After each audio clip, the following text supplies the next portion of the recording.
Hi everybody, thank you for joining me for our fabulous new Two Red Robins Flower of the Month launch. So these are our inspirational videos, and in this one we're working with our SVG files. So we're using our Brother Scan and Cut. Now it is just a beautiful, beautiful collection because we are using a magnolia tree or a branch, which is just, the colourways are fabulous. Now, if you've already got all of this home and you have actually got the Minecraft Studio one, you will know with Minecraft Studio that you're able to change your colourways and have different colours. But in this video, I'm just going to stick with the original colour, okay? But I am going to work with the large files, which you can't actually do when you're working with your dies. And also we're going to weld some of these elements together to make a wreath frame for a front of a card. Now in front of me, I've already got the wreath frame cut, which is this. So we're going to weld some of these pieces together.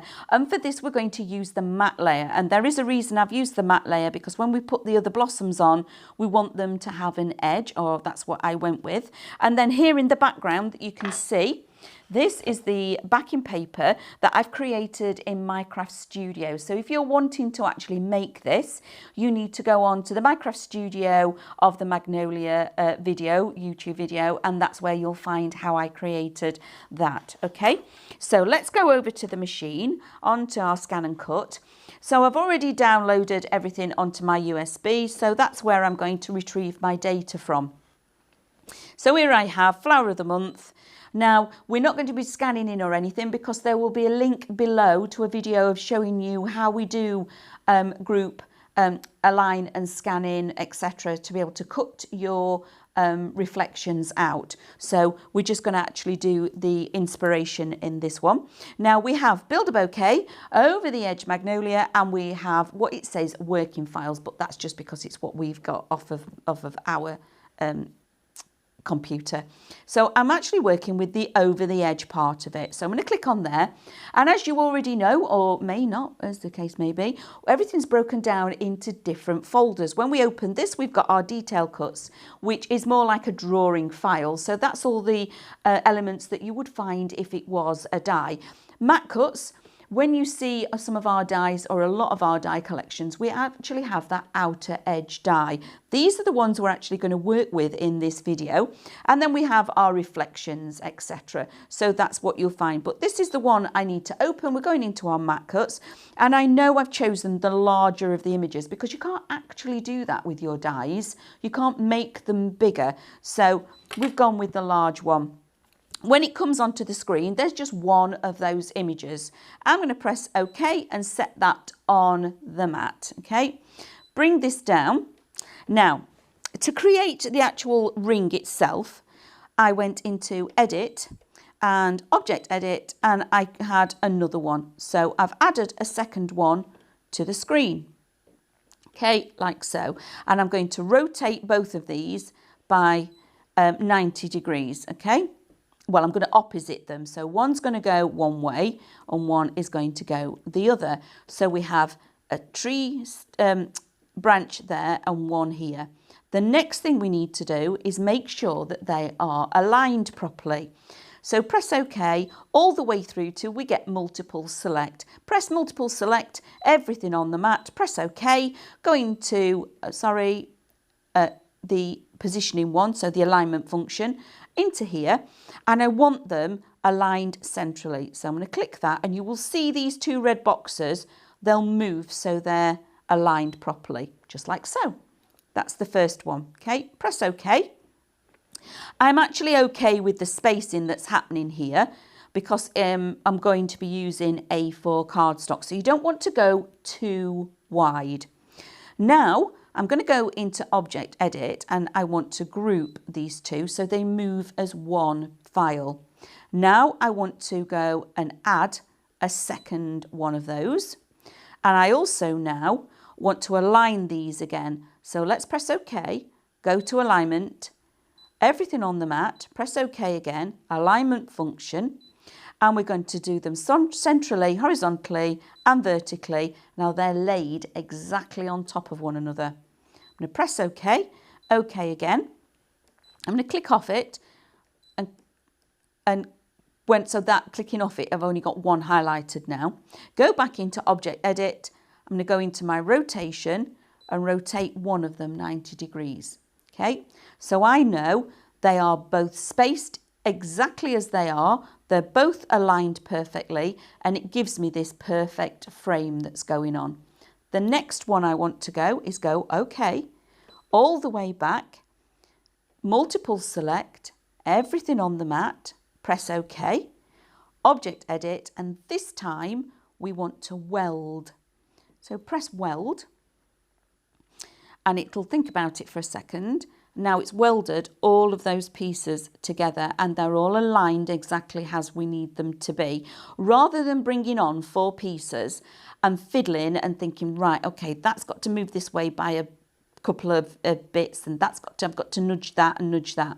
By using this technique and bringing 2 on and aligning them, then multiplying them and rotating them, we've got everything rotated, we've got all 4 in where we need them to be, and we've already got it welded. So this is going to be perfect for the front of a card. When you've actually done this, save it, or save it ungrouped first. So if you ever do want to work with it again differently, then group it together. So save it in different stages, and I press OK. And now I've got that is my actual piece for the front of my card, and I know it's sized correctly for my actual cuts now. So if we go back over here, this is the frame that I actually cut. There we go. And then all I did was use one of the circles, the foundations that are in there, and cut a circle big enough to mount my frame, like so. Okay, so that's going to go on there, and then I've got my lovely blooms that are going to go on top. But first of all, very quick little bit of inking. Okay, so I have got a little bit of ink in there, and I just want to add a little bit of colour, and I'm just going to keep rotating, not too much. I just want to take that starkness off the white. Okay, keep going round.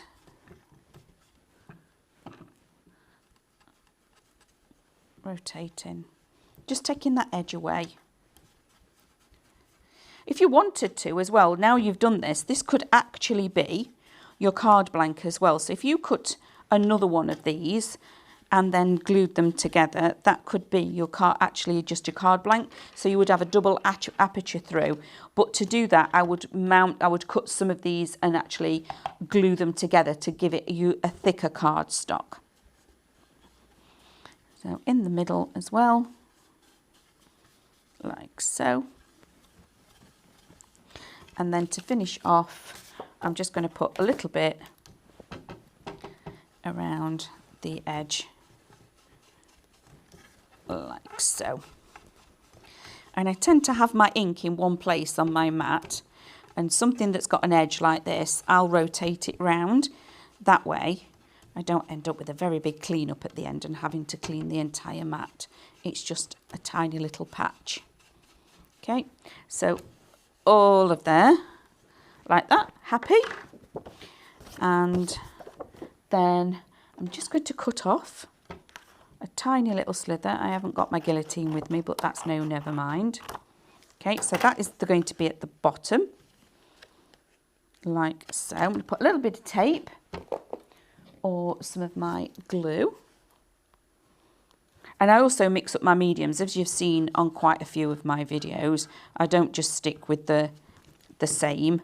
I tend to try and mix up the mediums that I'm using. So what I'm going to do is go like that,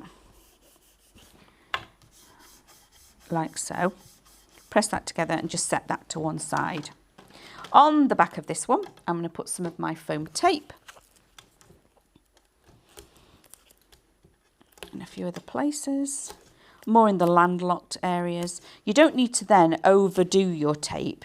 You're literally being quite, you know, just picking those areas where you do need it, because you don't want to be wasteful and cover all of it, because in the end, it's only going to sit like so. So you don't want tape on every entire piece. And it's quite nice to have the areas that maybe then you can actually go back in and tuck in pieces. So that's that. these are my actual elements that are going on the card. And again, a little bit of tape on these. Whoops. And then these can go onto that matte layer.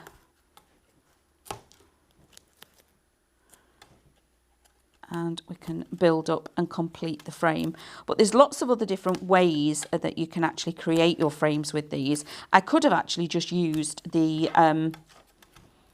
this imagery and just made it bigger, but once you've used your matte layers, remember with the scan and cut you can actually do something that's called an inward and an inward and an outward offset line, which then creates beautiful mats and layers. So you could make one slightly bigger, or you then could have chosen a beautiful muted pink cardstock and then gone in with a very small, just maybe a 2mm inward offset. It sounds very strange when you say inward offset.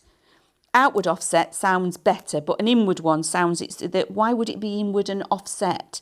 But that's the terminology. So now here's the fun of now aligning these back up. So all I'm going to go is where, oops, I've got the stem. Okay, so that's all I'm looking at for the minute, is getting the stem in the right place. So again, I'm going to rotate that round. I'm going to go with the stem first of all and drop that in. And the nice thing about this is that we're actually creating decoupage without even realizing we're creating the decoupage, because we're overlapping the imagery as we go around as well. So again, maybe if you wanted the stem underneath, you can lift it up and tuck it underneath.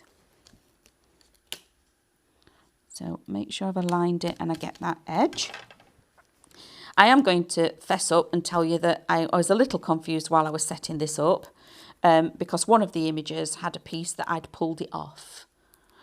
And I was very confused that I'd cut 4 and I could only find 3, until I realised that the bit that was missing was actually still in the bag.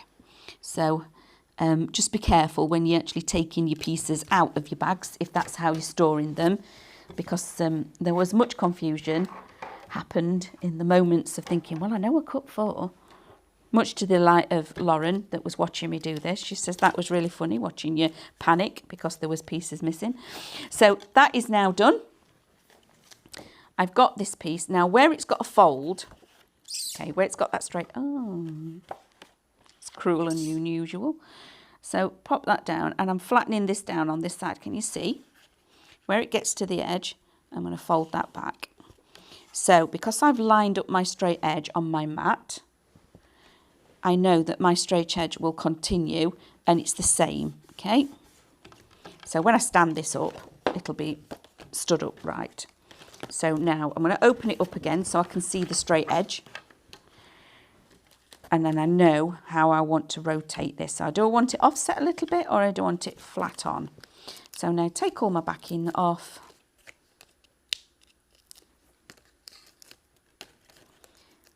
Like this. And adding that tiny little bit of ink. I chose the browner colour of the ink for this solely because of that. I wanted a vintage, bringing a little bit more of a vintage edge, but we've got the brown in the actual tree as well. So we don't have that anywhere else in the backing paper or anything, because we've muted it. It's very faded in the background, but I wanted to bring that back in. And by using the same ink on all the elements, even if you were to use lots of different pinks, if you then ink the edges with one ink, the same colour, it actually brings everything back to it focuses it all again and makes it all balanced is the word I was trying to look for, and I was flailing around trying to find. So now the extra little bits that I've got, I'm just going to put a few of these on as these are my decoupage layers, because again with the Scan and Cut files, our SVG files, not only do you get the size difference, you also get the reverse reflections, remember, and you also get, in addition to that, the decoupage pieces ready. So the machine is doing all the hard work for you and you're getting to do all the playtime pieces, which is super fun really. That's what we want to be doing. So again, very quickly, taking these, ooh, less is more, like so, and now align that like this. And when the decoupage pieces, it is literally just like a jigsaw. So you literally look for one element that is the same on all the pieces. In this case, it is the stem. And we're just going to add that small amount of definition and a little bit extra to this card. And then I love that we've got that lovely open space in the middle.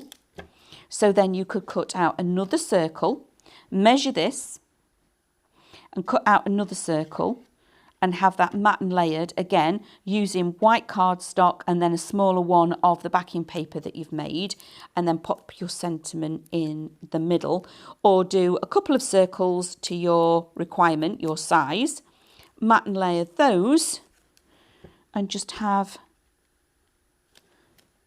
Stop talking while I was concentrating, sorry. Off to the side, so you could have a little circle here covering up some of it. But that is our finished SVG inspiration for our Magnolia. So if I tip that up like so, isn't that just lovely? So for any occasion, that's going to be fabulous. And again, this wreath method of welding your matte layers together can be used on lots of what we've already brought you. So have a little play. It doesn't matter, it's only a piece of cardstock if it goes wrong. And remember, on here, you can just delete and start again. So thank you for joining me. I hope you enjoy the inspiration. I'll see you all again soon. Bye. If you want to see more from Highlight Crafts, make sure you click the like button. Subscribe by clicking the subscribe button below and click the bell icon to receive notifications of all of our future content. You can also click here to see our latest video, or click here to see more videos like this one.